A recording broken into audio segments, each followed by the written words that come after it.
Mars is in Virgo. My Jupiter is in Aquarius. My Saturn is in Aries. My Uranus is in Aquarius. My Neptune is Capricorn. My Pluto is Sag. My Lilith is Virgo. And my, it says N node is Virgo. But then it says my ascending sign is Aquarius.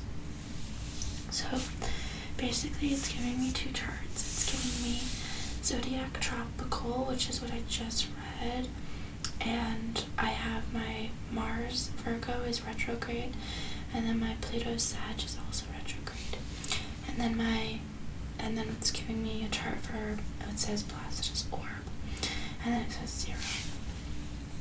So I'm not sure what that means. I'm gonna look some of this up in a second. I'm just kind of going through each thing. And then it says Sun is in 2. I think these are the houses.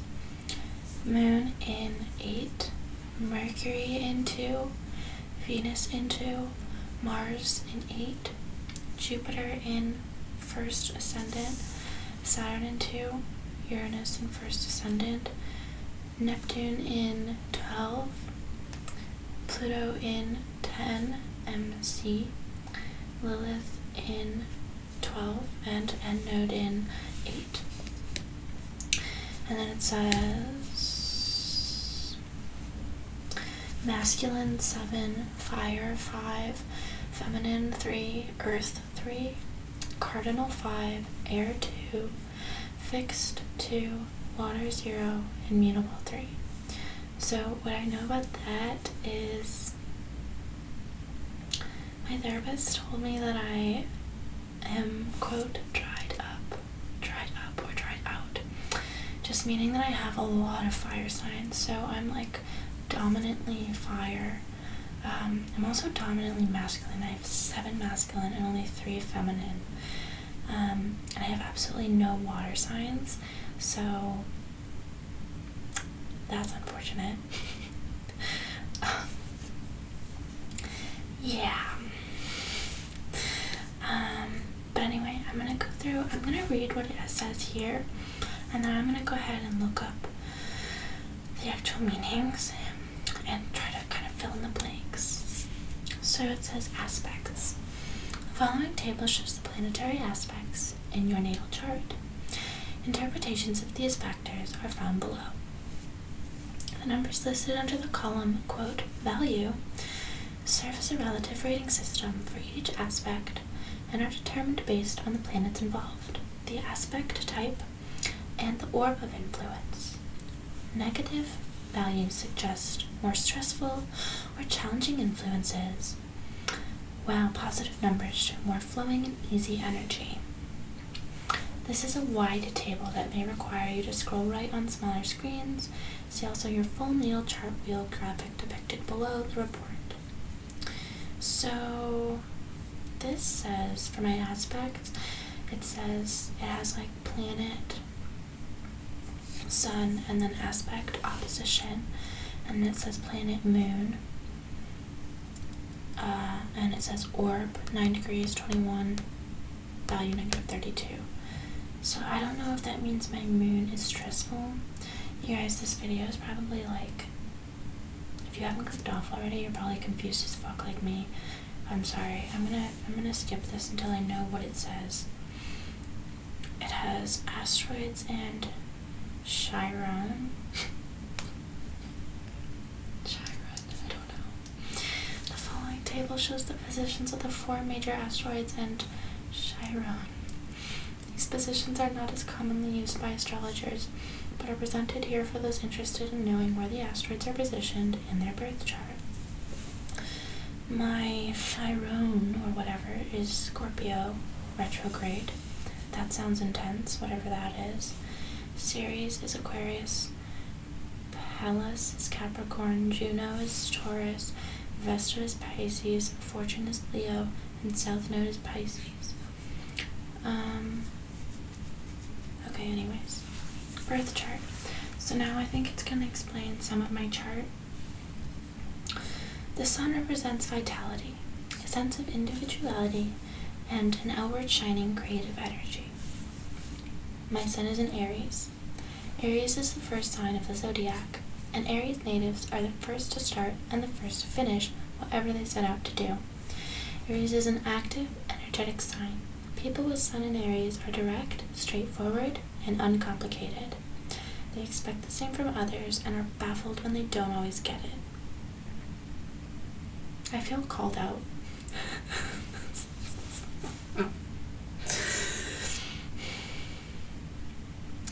The body. I'm sorry, you guys. Okay, listen. Literally last week. No, this week. No. Yes, it's Saturday. This week. I had like 3 mental breakdowns because I was realizing, I was so upset that this person was not giving to me what I was giving to them. And then I saw this meme that was like, I break my own heart by expecting others to give to me, to be as attached to me as I am to them. Like, I expect equal, if not more, from people, from like what I give them. I mean, I don't think I expect more, but I think I just expect equal. Anyway, the body comes first with Aries. Sun and Aries people are natural athletes. I'm sorry, I don't know. Disregard. At the very least, their natural inclination is to use their bodies to get things done. They're not given to long, drawn-out emotional moments, nor are they big on planning ahead. Instead, they live their lives simply. What is happening right now is most important to Aries. Impatience is a definite vice. Yeah, innovation is a huge strength. Aries loves to start anything new, and they have bravery and they have trouble sitting still. They are pioneers in whatever they do, and there is a very basic quality of bravery in these people that is unmistakable. That's probably why I used to be a Gryffindor. Aries generally knows what they want, and they know the quickest route to getting it. They take shortcuts if they must, but generally everything is above board. Underhanded just isn't their style. Some Aries people are bold, but even the quieter ones are brave and even plucky in their own way. Independence is their birthright. Nothing gets them going more than a fresh slate, a promise of a new day, and a brand new start. This is very true. Also, my therapist, I'm going to go back to her because she knows me really well and she's into the science. So she like helps me figure this out.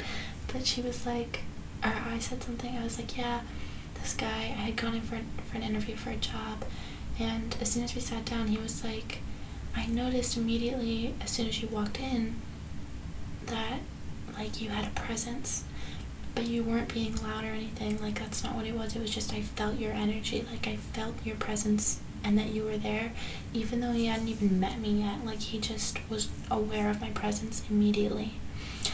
And she was like, my therapist, when I told her that, she was like, yeah, it's because you're an Aries, and like, you cannot be not noticed. Like, even if you're not doing anything and you've never met, like, you can't be not noticed. And I was like, that's interesting. So yeah, that just reminded me of that. Like, even if you're quiet, it's still like out there. Aries enjoys a challenge, and Aries suns are happiest when their lives are moving forward and active. There's a childlike quality to all Aries sun people, and it's often quite charming.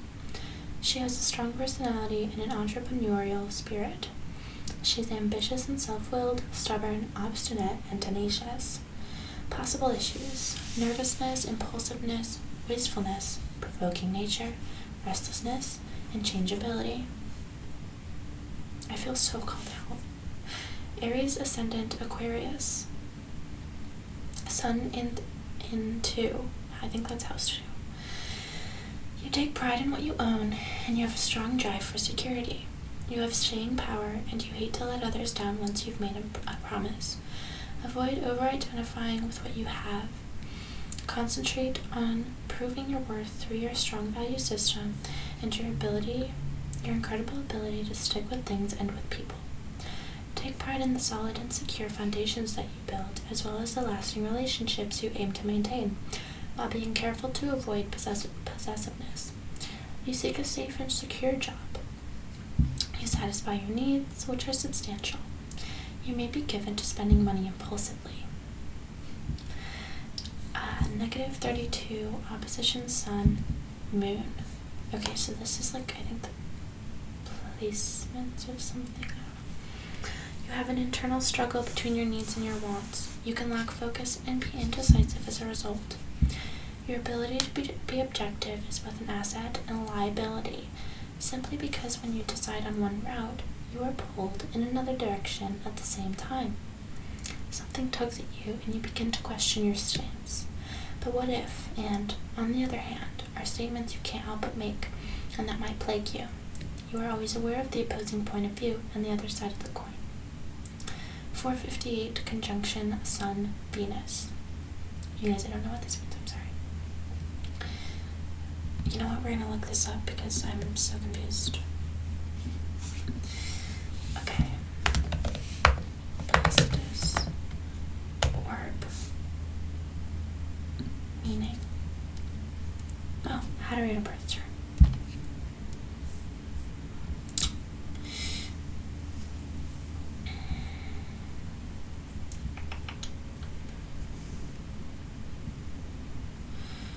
Let's see.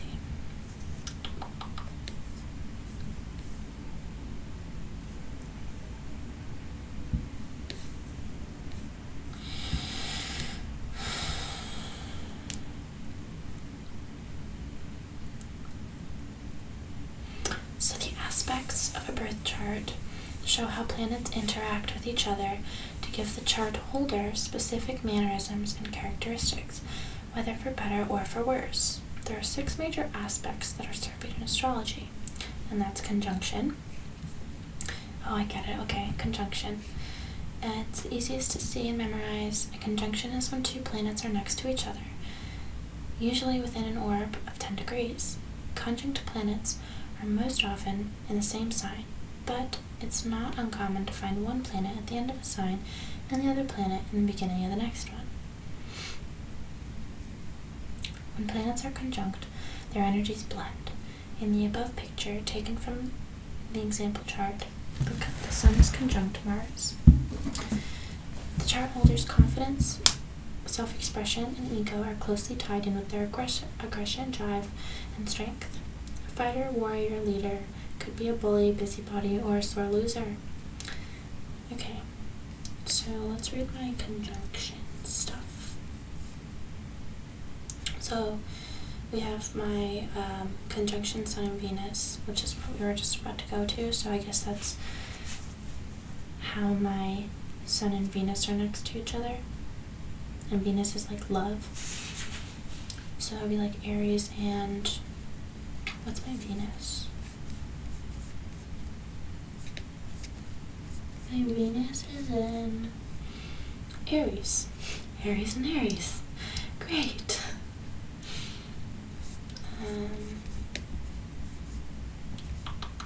Social relationships are extremely important to you.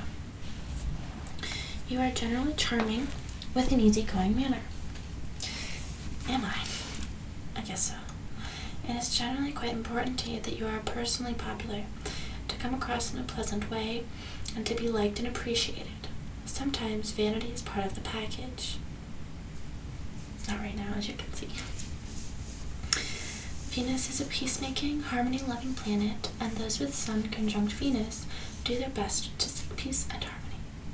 You are diplomatic and a veritable expert at smoothing over and sometimes glossing over problems. You are open-handed with others, but tolerant and accepting. When expressed negatively, you can be superficial and two-faced, and you can be very much tied up with appearances, your own and sometimes others. You might be too agreeable, too pleasant, at the expense of honesty, and downright lazy at times. You have a fine eye for style and enjoy pleasing surroundings. You generally dress well and enjoy a certain amount of luxury. You are gracious, romantic, and sometimes romantically impulsive. You tend to rely on the power of attraction to bring people to you rather than aggressively pursuing love interests. There can be some vanity involved here. You are most attracted to people who express interest in you or who respond well to your charms. You are not the type of person who overtly pursues people who appear to be indifferent to you. Yeah, like if someone doesn't care, I'm like, I don't give a fuck. I'm just gonna keep moving with my life. I'm not gonna waste time, like at all. And I've always been that way. You are not competitive in the aggressive sense of the word. You are not someone who loves a good chase. Instead, you work your charms and draw people to you. Your ability to attract others in Venus is very much tied up with your ego, the sun. Because Venus rules all things feminine, all those with this aspect tend to be quite attractive.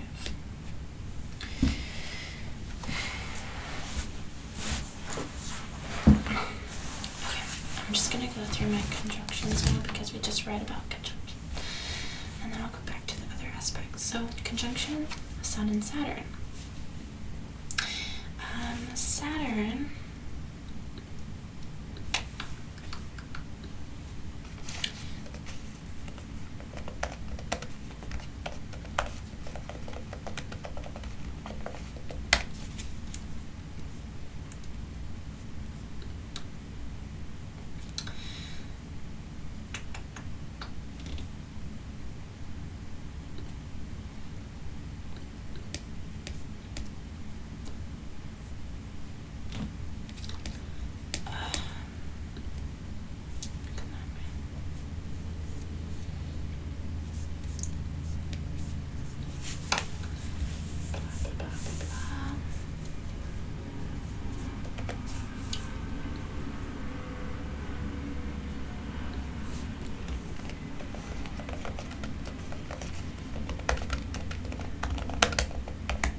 Saturn describes your ambition in life, your major life lessons, and your feelings of inadequacy. Saturn is about restrictions, limitations, boundaries, safety, and practicality. It's about hard work and getting what you deserve. Saturn is the planet overseeing your career, business, and wealth. Even if its placement in your chart doesn't directly affect your career, it will still show that you want to be known for and what you want to be known for and what you want to achieve. If Saturn was retrograde when you were born, you are responsible for your own success and failures. If it was stationary, you are more goal-oriented, disciplined, and determined to succeed. So, my Saturn is in Aries.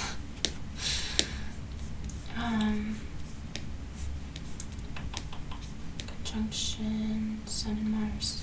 Oh, sorry, not that. Sun and Saturn. It is easy and natural for you to accept responsibilities, to lead a rather ordered life, and to apply caution in your financial and business dealings. You rarely jump to conclusions or take uneducated risks. In business, that's true. You have a certain amount of patience and enough self-discipline to slowly but surely achieve what you set out to do. Although somewhat undemonstrative, you are generally loyal and responsible. To those you care about. You take your time in most endeavors and generally use a step-by-step approach to most projects, but you steadily reach your goals. You're naturally trustworthy and you don't have much patience for those who don't show respect for others, take foolish risks, and lead disorganized lives. Okay, so the other aspects we have, that I have at least, are trine, sextile, and opposition. So I have opposition, sun and moon. And I don't have any square or injunction. Those are some other aspects that are listed. I don't have any of that. Opposition.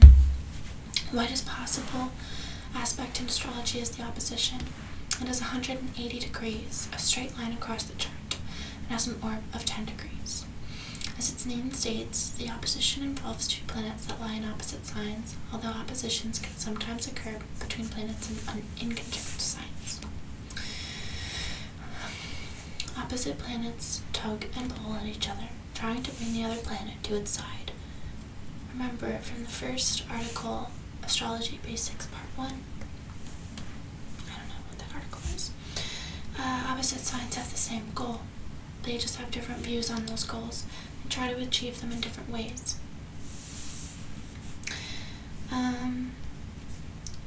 Okay, so I have opposition Sun and Moon.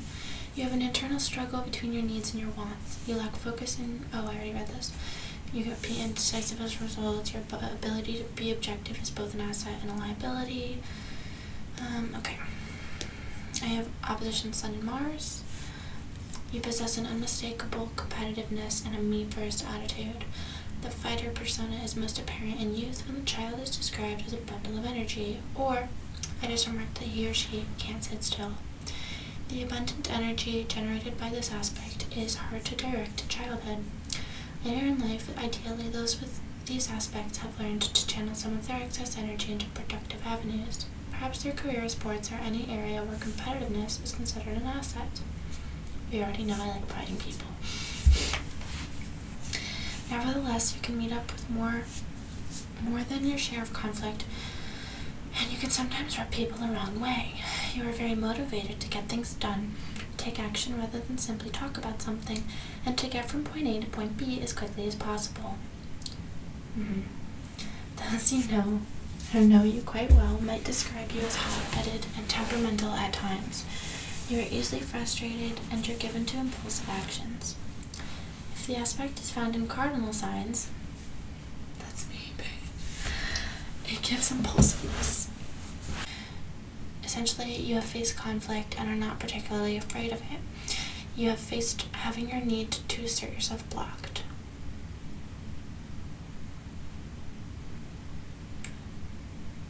Your parents may have done as much as they could to tame what they felt to be excess energy or aggression. In other words, you know all about conflict and blockages, so that when you are faced with a challenge or a roadblock, you don't run away from it or hide under the covers feeling sorry for yourself. You meet challenges head on. Yeah. I don't think I have any more opposition. I have sextile and trine. So I have sextile, Sun and Uranus. And sextile just is, it says here, a sextile is made when two planets are 60 degrees away from each other within an orb of about 6 degrees. The planets involved are usually in signs of the same gender, masculine or feminine, but different elements and qualities. Sextiles show a positive relationship between the planets involved, in which the chart ruler can gain their benefits if she puts a little effort into practicing them. So here, for example, Moon sextile to Mars, the person could learn to assert their emotions and build confidence in expressing their needs as long as they put the work into it. This could also mean that they are balancing an aggressive or competitive side with a nurturing side. I mean, I feel like anything is possible if you put effort into it. But I guess that would just mean maybe it's like easier than others, because I feel like for some people, the kind of person that they are is like, it's literally impossible for them to be a certain way. You know, I feel like there's always some kind of aspect of your personality that is kind of fixed, you know. But who knows? So I have sextile Sun and Uranus. It is natural for you to question tradition. You are above all things an individualist. Yeah, you naturally rebel against what is established. It doesn't mean that you consistently break all the rules, but you definitely do question some of the rules.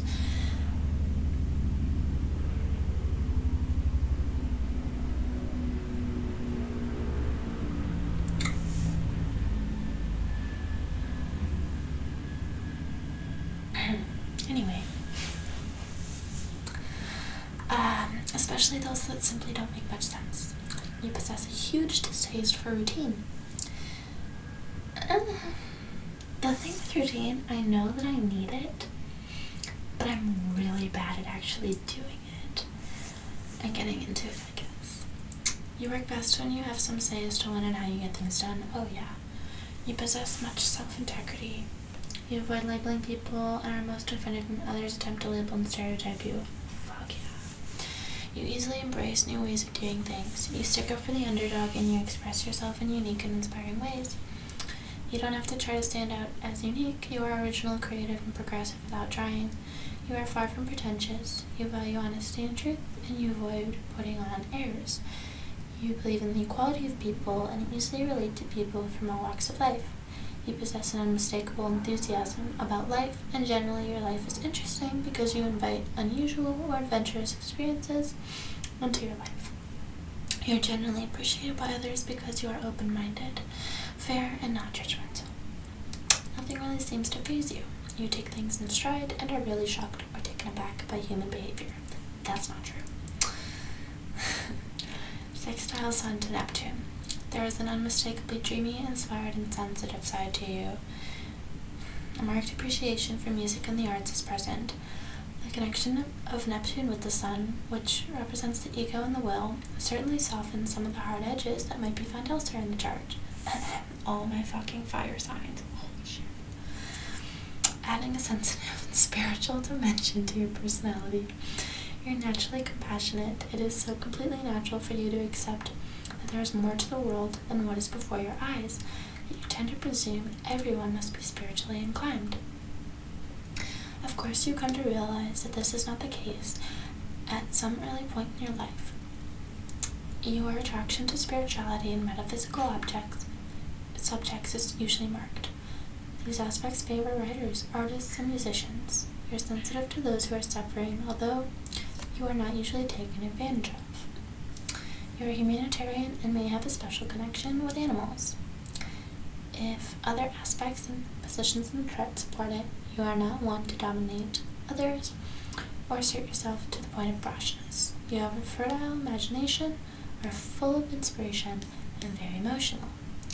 All qualities that you may use on the professional level. And then the last aspect is trine. Trine forms when two planets are 120 degrees apart within an orb of 10 degrees. Planets in a trine are usually within signs of the same element, although it's not always the case. Trines are beneficial just as sextiles are. The difference between trines and sextiles is that you have to work to get the benefits of sextiles, whereas trines are gifts. They show positive traits that a person naturally embodies without putting in the effort. So here, for example, if you have Mercury trine Uranus, it's highly possible this person is a natural genius, because Mercury is intellect and Uranus is innovation, originality, etc. So mine is trine Sun with Pluto. Alright guys, brace yourselves. I just read the first sentence.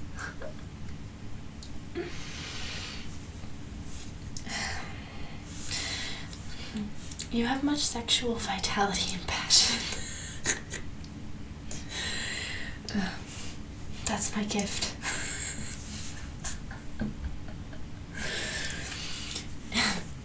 Alright, you guys. I'm sorry, but I'm quitting YouTube. I gotta go become a porn star.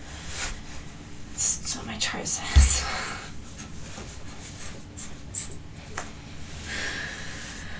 Sorry, okay.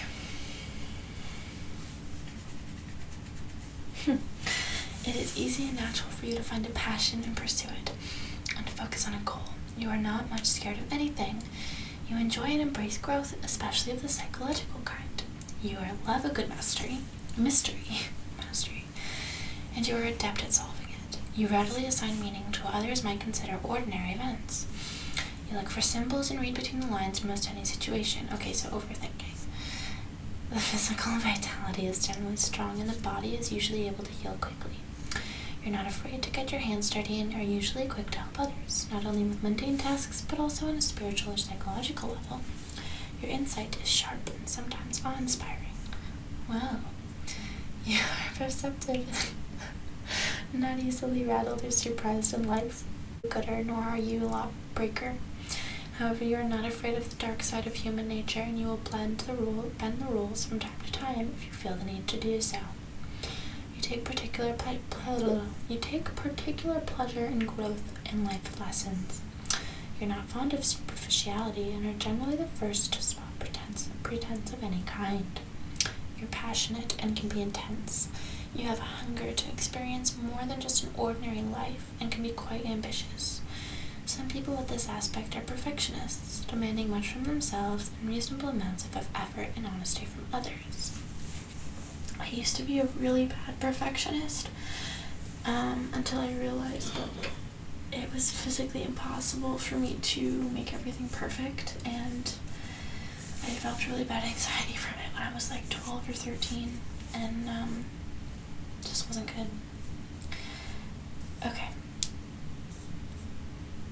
Oh, and then I have a sextile sun with my ascendant. It is easy and natural for you to be received well by others. There is a distinct air of authority and magnanimity surrounding you. The authority you project just generally doesn't offend others, generally because sincerity is sensed at the same time. Most people would describe you as natural, easy to like, and friendly. You may have a marked interest in the performing arts or sports and games, both as a spectator and participant. This is an especially favorable aspect to have for those who are in the public eye. Okay, now we are getting on to my actual planets. Okay, here we go. The moon. So my moon, the moon in general represents the emotional responses, unconscious predestination, and self-image, so mainly dictates your emotions. My moon is in Virgo. Lunar Virgos find security in the little things in life. They feel most content when they have straightened out all the details in everyday life. Many of them enjoy running errands, paying bills, and balancing the books. They take care of these things happily, although some won't let on. In fact, many lunar Virgos are quite practiced at nagging and complaining, as long as they are appreciated. However, these people will help you take care of your life too. They are at their best when they feel useful and needed. If somebody needs help, they are generally the first to jump up and take on the task. Some people with Virgo moons are accused of being underachievers.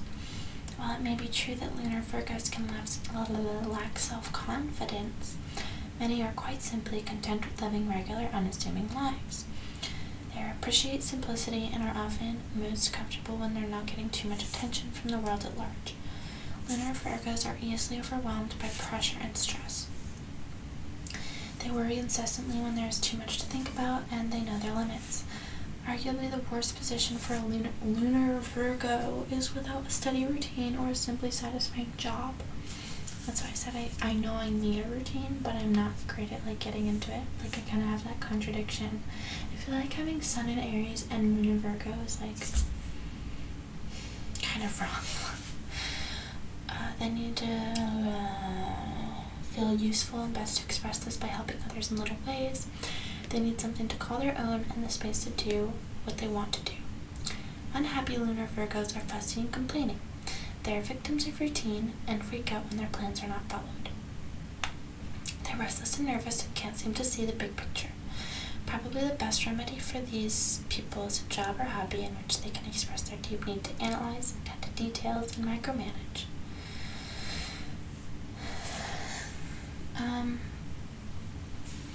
These people express their affection for the people they care about in little but practical ways.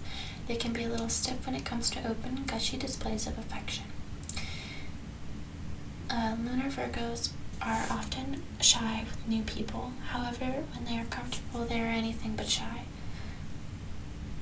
More often than not, others can count on Moon and Virgo people. They're reliable and trustworthy.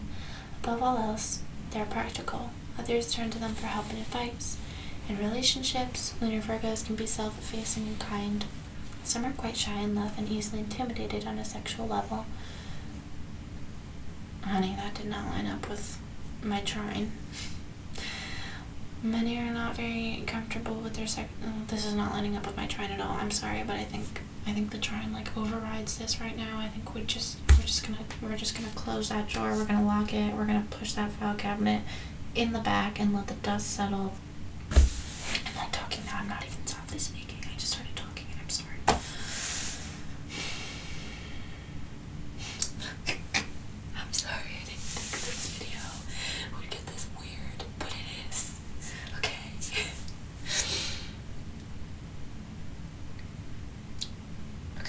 Virgo is body aware in general. If this awareness combines with a lack of self-confidence, then they can be too aware of the parts that make up the whole.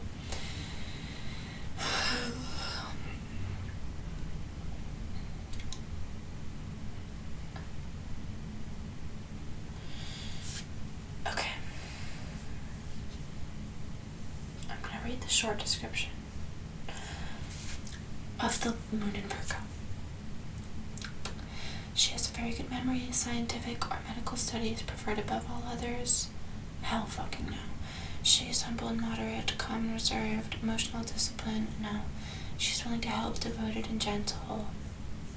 Potential issues, servile nature, too shy, frequent changes of occupation, quick to become annoyed, upset and worried. That's just not me. I was very shy as a child. I was very shy.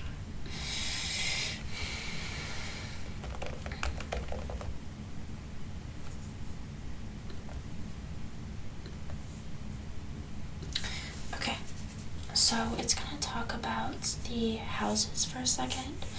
So it's saying that my moon is in 8.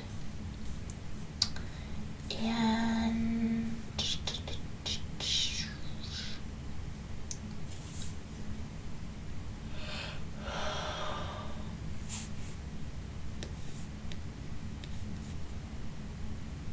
okay, this is interesting. So it says there's 4 major points on the horoscope chart. 4 angles define the 4 quadrants of the sky, which are then further subdivided into the 12 divisions of the sky, which define the astrological houses. The ascendant and rising sign, or the first house / Aries, the midheaven, or the medium coeli, the 10th house in Capricorn, the descendant, which is the 7th house, that's what I just said, the 7th house in Libra, and the imam coeli, or the nadir, 4th house in Libra. These 4 points represent the cardinal quadruplicity. What? So the first house, I'm going to put a picture of this up here, if I can. The first house is for health, efforts, and discipline. The second house is money, education. The third house is intelligence and travel. The 4th house is the mother and personal life. The 5th house is children and emotions. The 6th house is slaves and separation. 7th house, spouse and business partners. 8th house, bad luck and longevity. I have a lot of stuff in the 8th house. 9th house, foreign travel. 10th house, career and reputation. 11th house, gains and victory. 12th house, losses and debts. Great. So it says it's like a clock.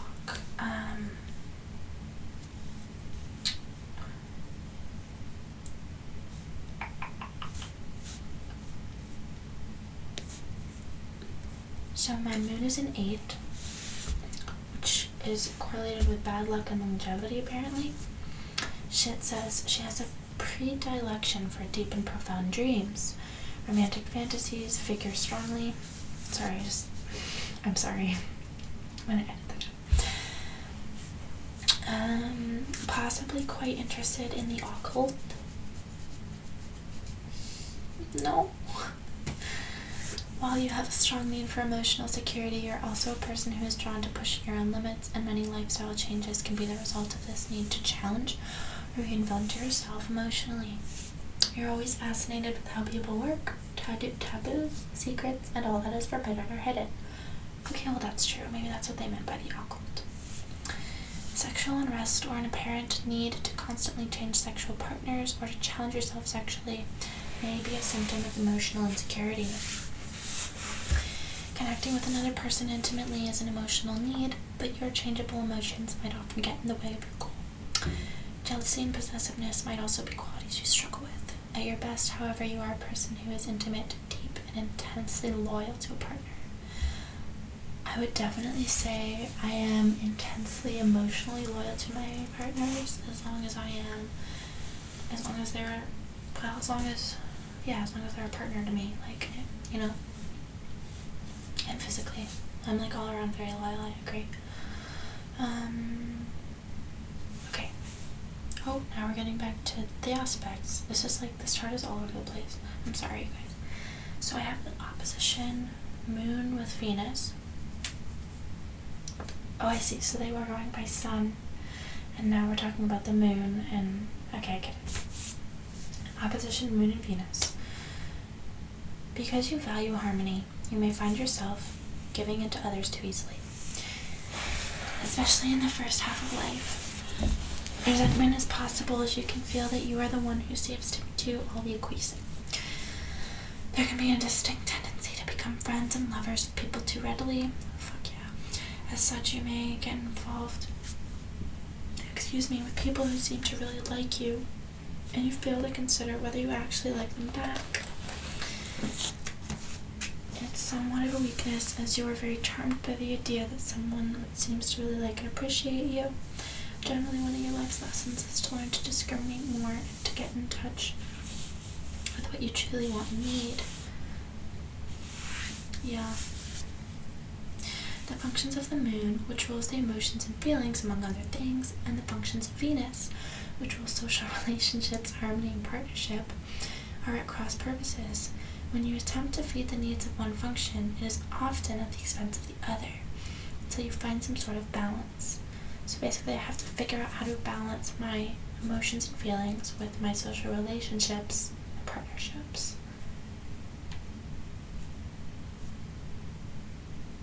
What? This can play out in a variety of ways. Okay, for example, there can be conflicts in partnerships about parenting or whether or not to have a family. You may find yourself compromising your own emotional needs in order to find and keep love. Peace and harmony are important to you, perhaps too much so, as you can easily be taken advantage of. Insecurity is something that you need to deal with at some point in your life. Very sensual, you sometimes replace love with food or shopping. You can also be quite sexually active and sometimes quite lustful. You possess a distinct lazy streak. You're capable of working hard, but you truly appreciate luxuriating and enjoying as many pleasures as possible. And self-discipline simply isn't always at your disposal. While she is usually sweet and gracious, she can also be inconstant and capricious at times, possessing a changeable nature. A varied love life, ups and downs, unusual ideas.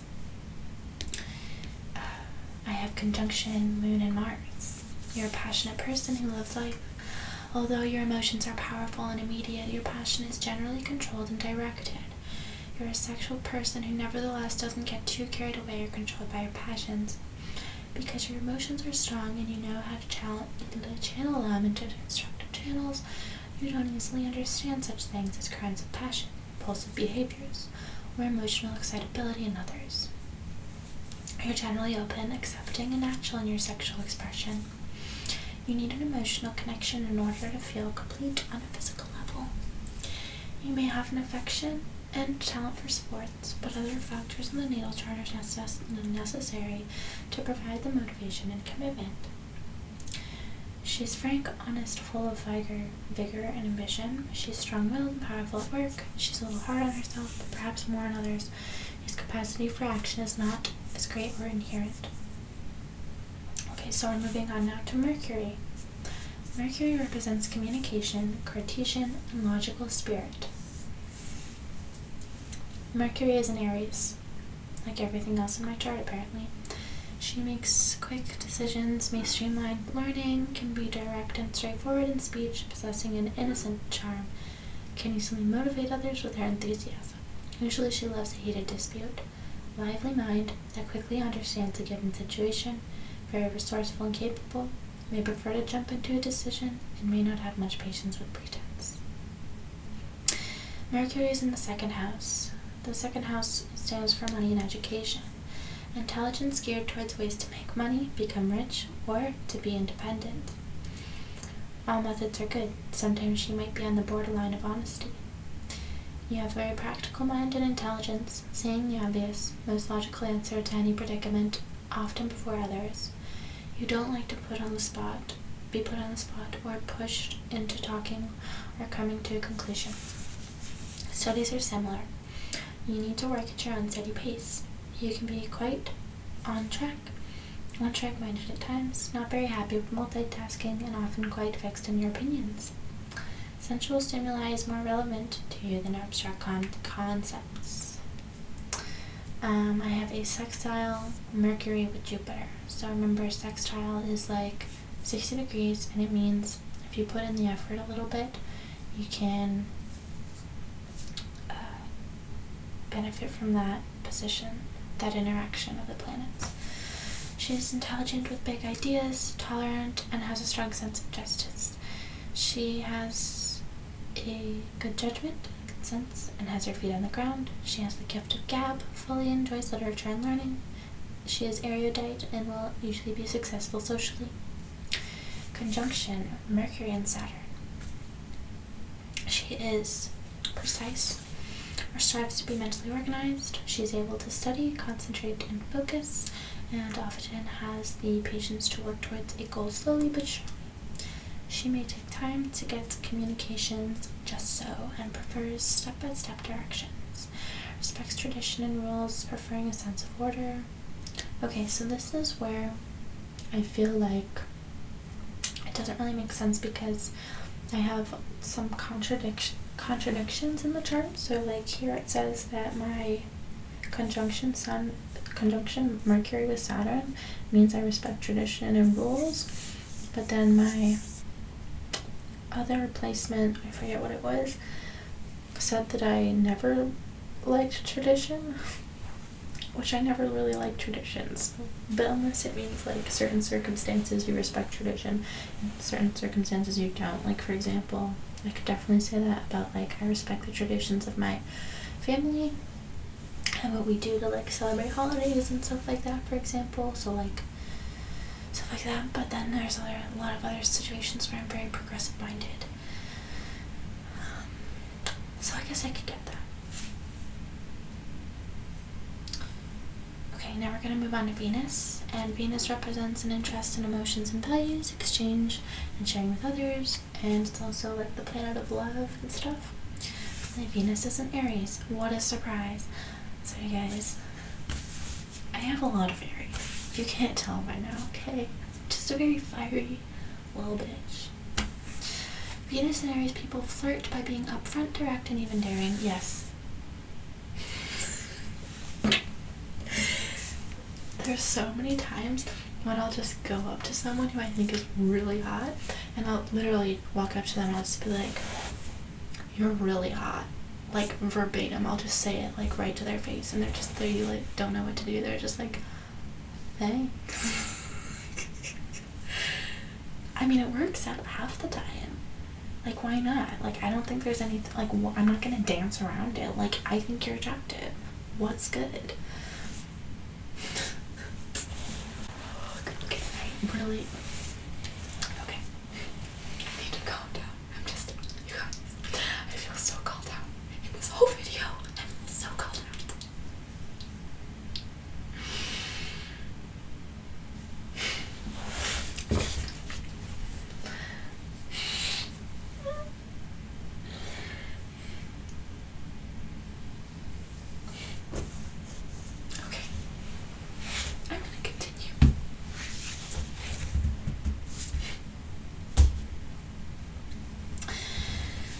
They try to win you over by expressing how enterprising and independent they are. Their style of expressing love can be maddeningly me-centered. Yes, but the right person for them will find this approach charming. People get turned on by Venus and Aries' aura of innocent charm, even when they are being childish and impatient. Venus and Aries people behave in a childlike, fun-loving manner in love. They're turned on by energy and activity. Turn-offs include a relationship that is considered stuffy or too mature, vagueness, and beating around the bush. That's why I always say I don't know if I'll ever get married, because it like terrifies me to have a relationship that's that mature, even though I like secretly want it, but like, I don't know. In love, Venus and Aries people are hopelessly addicted to the conquest. In order for a relationship to remain fresh and new for them, they require plenty of stimulation. Pleasing Venus and Aries involves feeling their need for action. Be direct, open, and honest with them. They won't much like game playing or evasiveness unless it is in the complete spirit of fun. Feed their need for spontaneity and appreciate their playfulness. Understand their desire for the relationship to remain young and fresh. Aries likes to take the lead in love, even if their sun sign is gentle Pisces. It's not.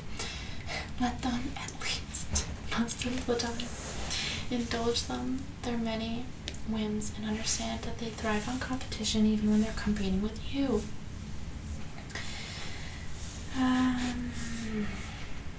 Okay, my Venus is in the 2nd house, which again is money and education.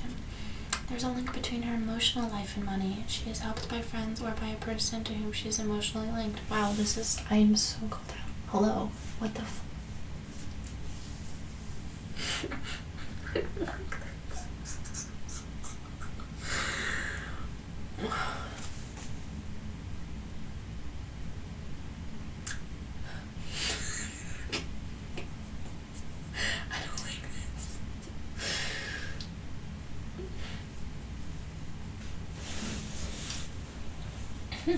Okay. May take advantage of friendships for professional success. Activities connected with beauty, aesthetics, and finery. Danger of big spending. Tangible expressions of love and affection are important to you. Your tastes are usually simply extravagant, well-defined, strong, and something you're proud of. Some might feel you have a talent for finding items of value and good taste. You're attracted to items of quality. You might give gifts with expectation of reward. Some part of you might be hedonistic and overly attached to winning admiration from a partner at the expense of discovering true love. Your neck and upper chest are erogenous zones, and your voice is unusually attractive. Oh, is it? Maybe that's why I have an ASMR channel. I'm kidding. I hope you guys know when I'm joking, like I really do. Because I'm joking like at least half the time.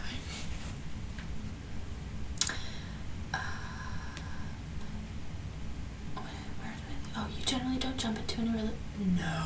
Oh, honey, no. Okay, no.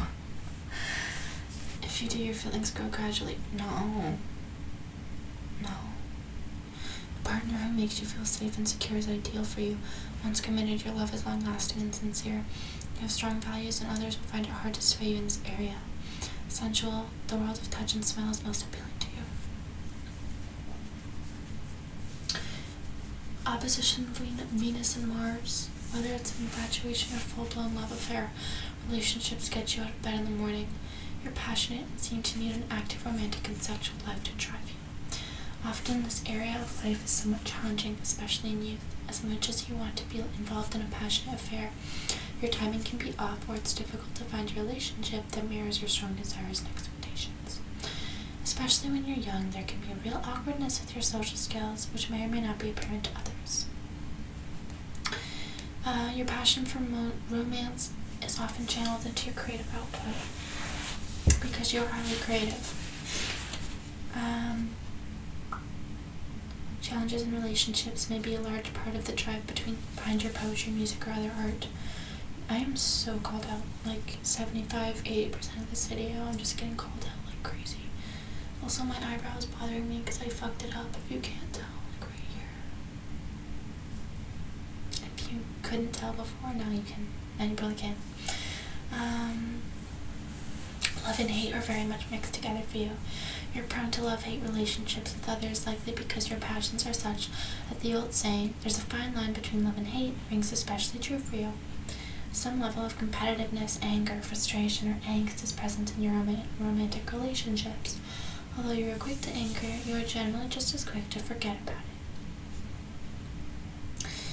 While she is passionate, she likes carnal desires and voluptuousness above all. She may go to excess and can often be unsatisfied. She would probably learn moderation. Thanks. Okay, conjunction Saturn with Venus. She has a good grasp of reality and of duty. She's thrifty, reserved, and usually not given to showing off. likes truth and justice. In love, her sentiments are sincere and deep, but she never plays false. She is, of course, faithful in love and friendship.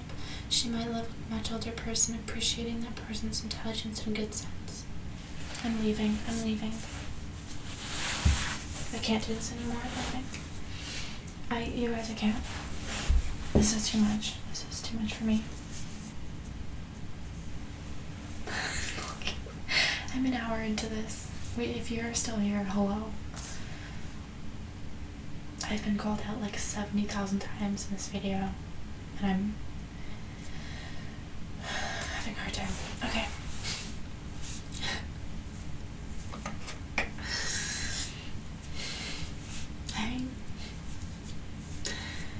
6-tile Venus with Neptune. Her professional life can be creative or inconstant. Has a taste for the arts, can be a dreamer, and may be easily influenced or romantic, emotional and sensitive. You naturally express the finer qualities of mysterious and dreamy Neptune in your love relationships. Your imagination is rich and your fantasy world well developed. You are turned off by rudeness and crudeness, and drawn to beauty in its many forms. You are very giving and generous, but may be a little on the submissive side, or sometimes downright lazy, failing to take the initiative when situations call for it. Sextile Venus in the Ascendant. She likes everything beautiful, the arts, balance, and harmony. She is amiable and sociable. She likes entertainment and has a loving nature. And now we're moving to Mars, which represents desire for action and physical energy. My Mars is in Virgo. Productive and busy people are Mars and Virgo. Goal-oriented, practical, can be a little scattered at times simply because she is doing so many things at any given time. Mars and Virgo natives get things done quite well. They have a knack for handling a wide variety of tasks at once and a tendency to take on perhaps too much at the same time. Can be a little hard-nosed, critical at times, rarely results to pushing others around. Blah, blah, blah. Quite protective about their system for getting things done. Rather humble in a general life sense, they can be quite particular about their methods, how they organize and accomplish their goals, mostly with work.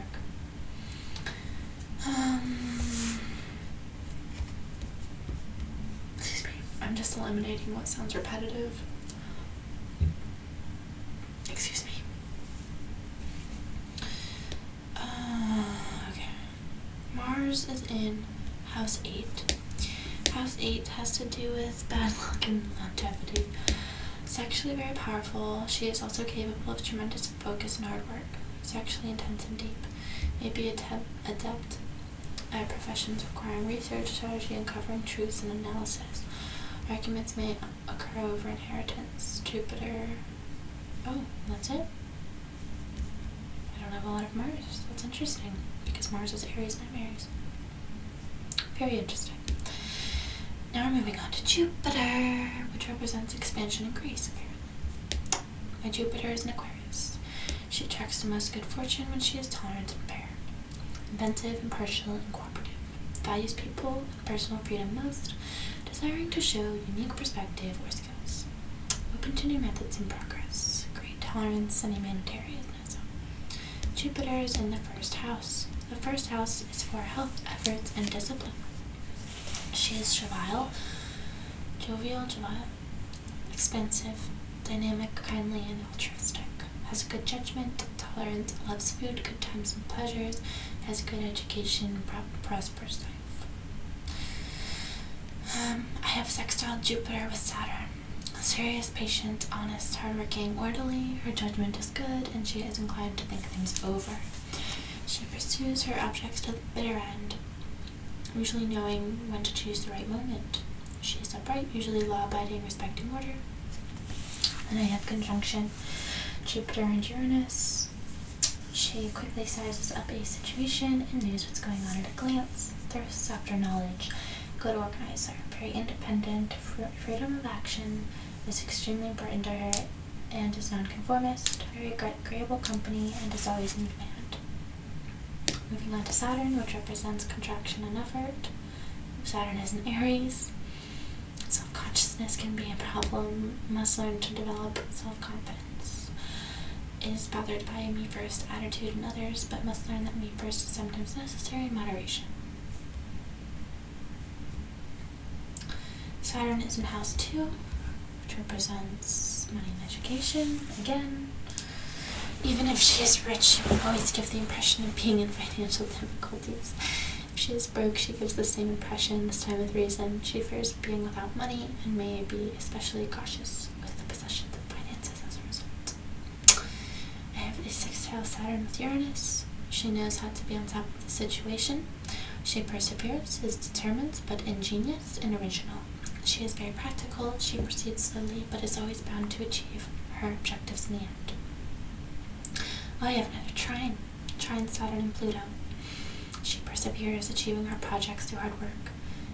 Moving on to Uranus, which represents individual liberty and egoistic liberty.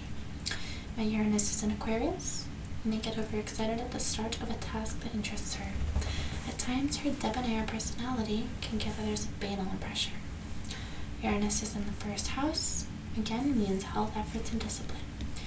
She is above all independent and original, sometimes blunt and irritable, never allows herself to be influenced. She does not tolerate any sort of setback. She is ready for adventure, even if it's a bit risky.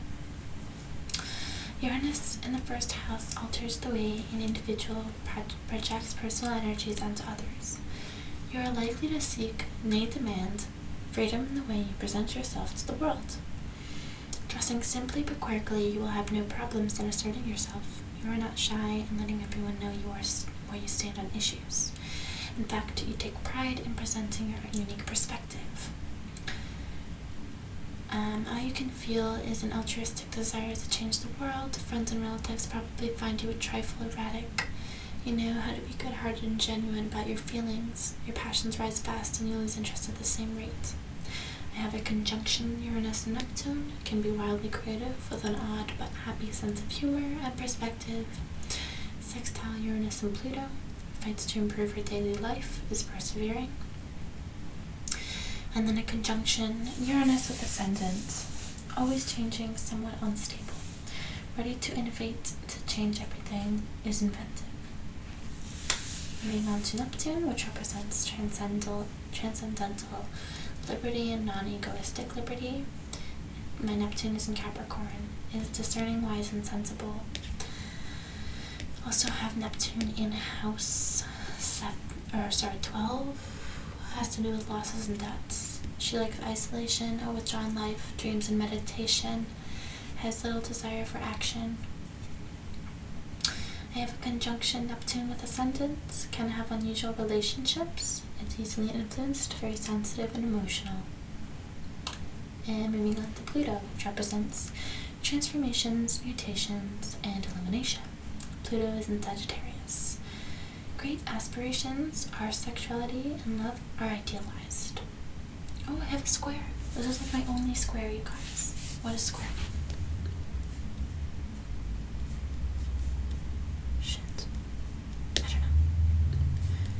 She may lead a square Pluto and Lilith. What is a Lilith? Hold on.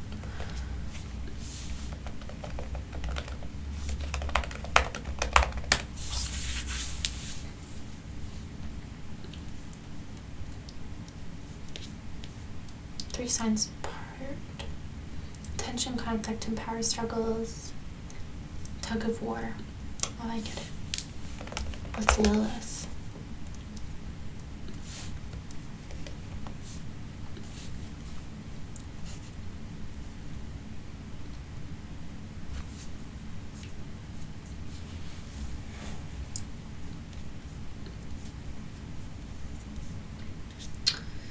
So Lilith in astrology.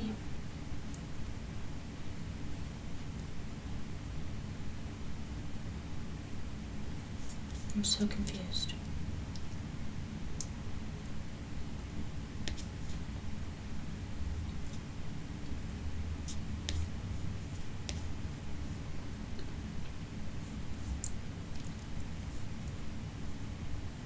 Okay, there are many ways to interpret Lilith. And it is most often approached as the manifestation of female Mars closer to Earth than Pluto. In a way, it is the dark side of the feminine role in all of us, a sexual taboo, and when accented in a chart, it will inevitably speak of gender discrimination, someone's inability to take any orders, and the need to set free from prejudice and pressure of the surrounding society. By some astrological approaches, there are 4 of even 5 Lilith-related points in each chart. They are the Black Moon Lilith, the Dark Moon Lilith, the Osculating Lilith, the Asteroid Lilith, and the Algol.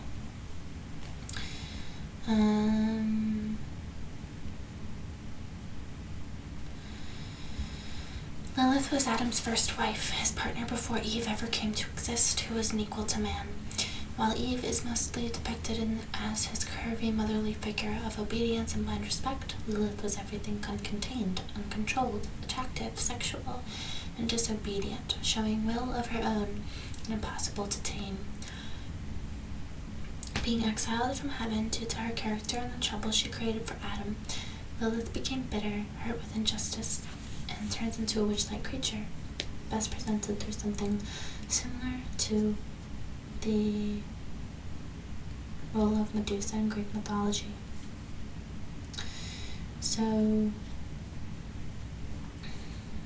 giving into taboos and creating the field of energy that has to burst at some point, Lilith won't stand for this dismissal and oppression, and has the need to fight for her rights. The subject of female sexuality has been evolving with ages, but it still hasn't reached the point in which it is equal to that of man.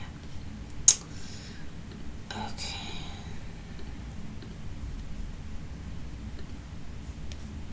Anyway. So I have a square Pluto with Lilith. She may lead a double life. She may have a secret love affair, but the secret doesn't last. Or, at the very least, there are complications. Otherwise, this aspect can point to scandals whether or not they are real. You guys, I can't. I don't know how many more times I'm going to be called out. Sextile Pluto with Ascendant. She has willpower and ambition, almost always prefer to have her own way. House 1 is the area of self-identity. The Ascendant is a symbol of how one acts in life. It is the image of the personality as seen by others, and the attitude that one has towards life. So, I am Aries Ascendant Aquarius. So my ascending sign is Aquarius. That's how other people see me, so I guess that's what they think I am before they actually get to know me. How unique and original Aquarius rising natives come across. These individuals are just that, individuals, and they won't let you forget that. Often turn to for advice, these natives possess intellectual pose and savvy. They often are curious and quite learned in both science and metaphysics. Anything that involves advancement of the human race holds much appeal. It's hard to shock an Aquarius rising. They've seen it all, or at least want you to think they have. In fact, they often enjoy shocking others. Not that they are flamboyant by nature, but they do like to, albeit quietly, get a rise out of others. Some natives born with Aquarius on their ascendant can be quietly provocative and irreverent. Most people with this ascendant are quite friendly and likable. Their personality quirks generally go over quite well with others. They generally give others quite a bit of freedom, accepting as a rule people from all walks of life as equals, and their somewhat cool and detached curiosity about all that goes on around them appeals to most. Curiously, Aquarius rising people can be a little standoffish, while also coming across as humanitarian and kind. Often labeled as independent and original children, Aquarius rising natives often feel a little different or special throughout life. They often feel like they are on the outside looking in, and their ability to observe and deduce is often uncanny. They're also adept at getting things to work, even when the parts that make up the whole seem like a puzzle with unusual pieces, especially when it comes to groups of people. This sets them apart as managers and team leaders. The ascendant often reveals physical mannerisms and even choice in dress, as it shows how people present themselves to the world. With Aquarius here, natives sometimes have a quirkiness to their manner, and some dress in a slightly offbeat manner. Not enough to make them stand out like a sore thumb, but just enough to express their original temperament. Very stubborn, The ascendant sign shows how individuals react to new situations, and with Aquarius rising, there can be a resistance to change that seems to belie the native's generally progressive nature.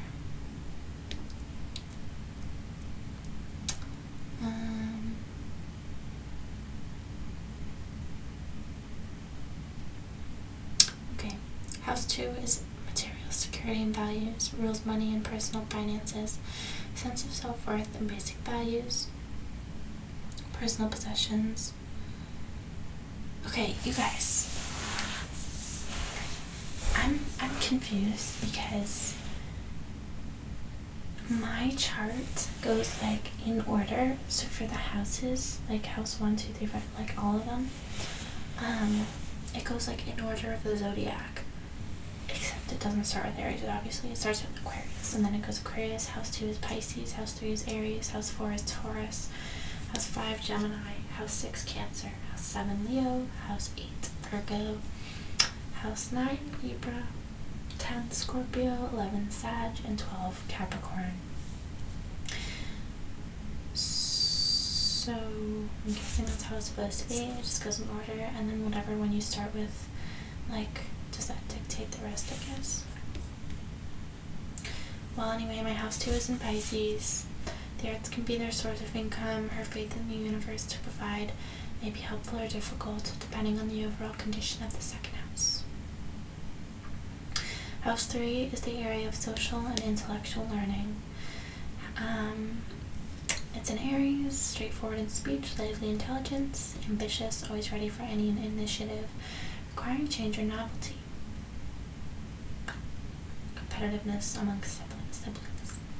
House 4 is the area of home, family, roots, and deep emotions or sense of self-worth. That's in Taurus.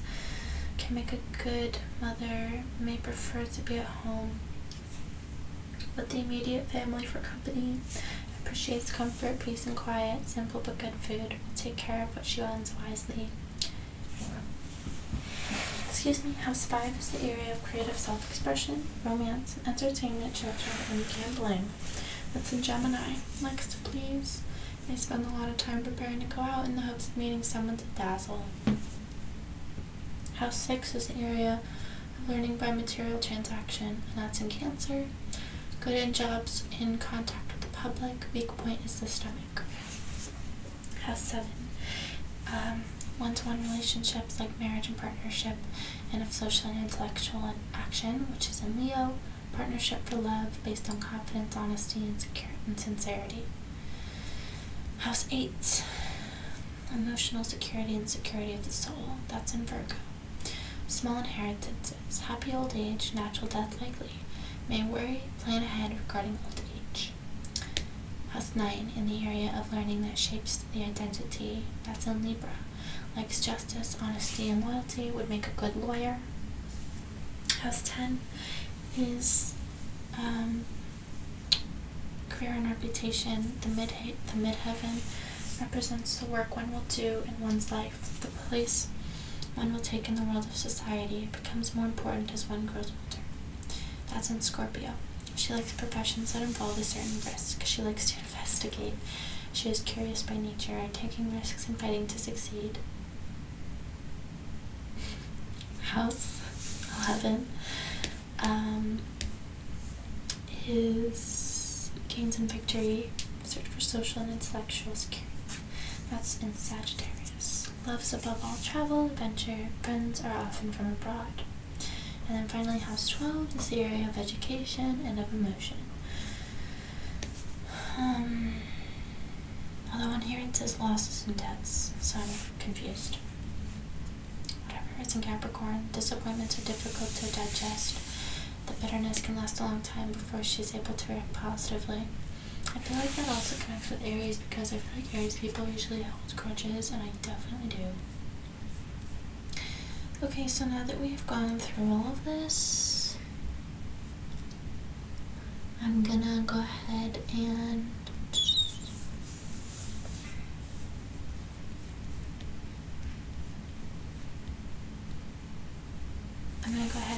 do a summary. So I'm going to put the chart, the actual chart, birth chart here.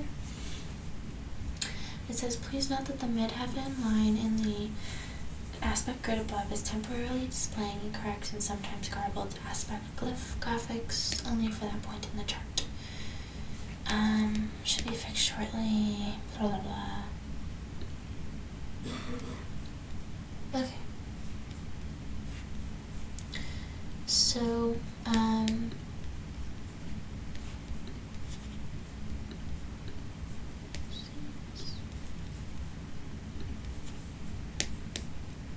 basically,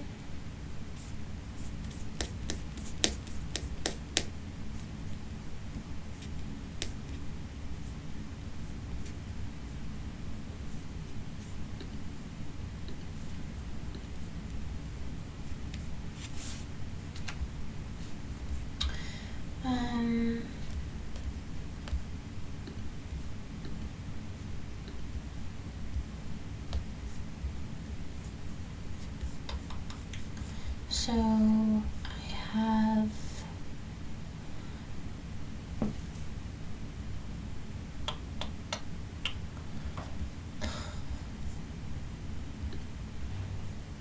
okay. Still not sure what MC is. I don't know, but it says 10th house. Anyway, Sun is in Aries, Moon is in Virgo, Mercury is Aries, Venus is Aries, Mars is Virgo, Jupiter Aquarius, Saturn Aries, Uranus Aquarius, Neptune is... what the fuck is that?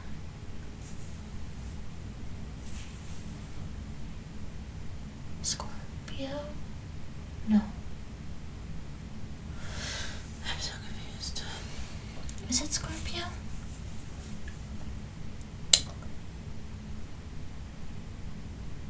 Virgo. Wait. No, it's not Scorpio. It's not Scorpio.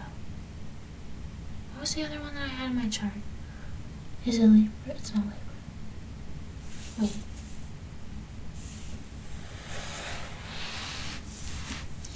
Cancer, Gemini, Taurus, Aries. Wait, okay. Aquarius, Pisces. Oh, I see how this works.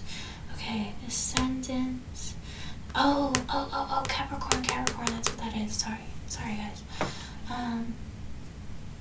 Okay, I get it now. Wow. So Capricorn is my Neptune, my Pluto is Sagittarius, my Ascendant is Aquarius, and my whatever, my 10th house is Scorpio. I'm not really sure what the degrees mean, I'm sorry. And then I have my sextiles, conjunctions, trine, and oppositions, I think.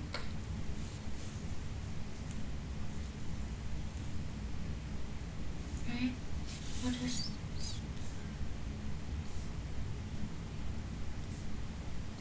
Okay.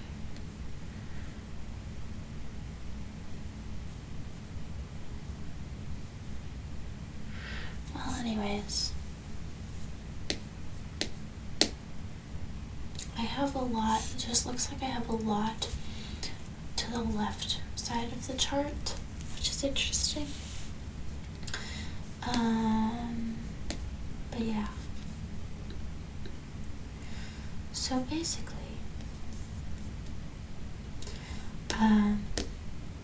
oh, and then the other thing was, wait, my Lilith is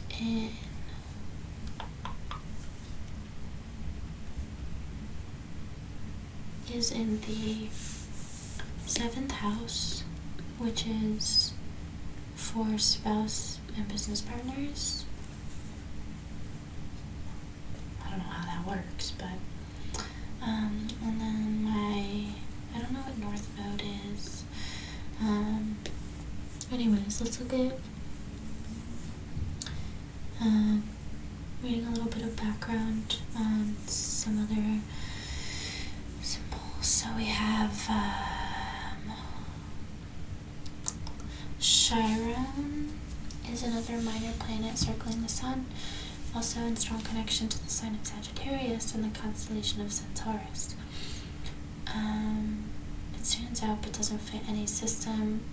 Only goal is to understand its possible manifestations once you realize its role in mythology and astrological interpretations. Oh. I don't really get that. Well, anyways. Yeah, so basically I have a lot. I have 7 masculine, I have 5 fire. I talked about this before. So I'm kind of ruled by a lot of like, and I'll just tell you how I feel, right? So I have a lot of masculine and fire elements to my birth chart, and I feel like that kind of puts into play my intense feelings of passion all the time.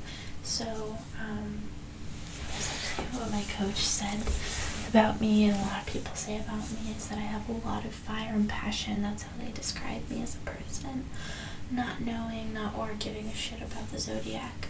They always describe me as having fire and passion. That's actually why I got this tattoo. It means fire and passion, literally. Anyway.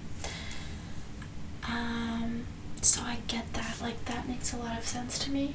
I think it's interesting that the next, like, I have a lot of masculine.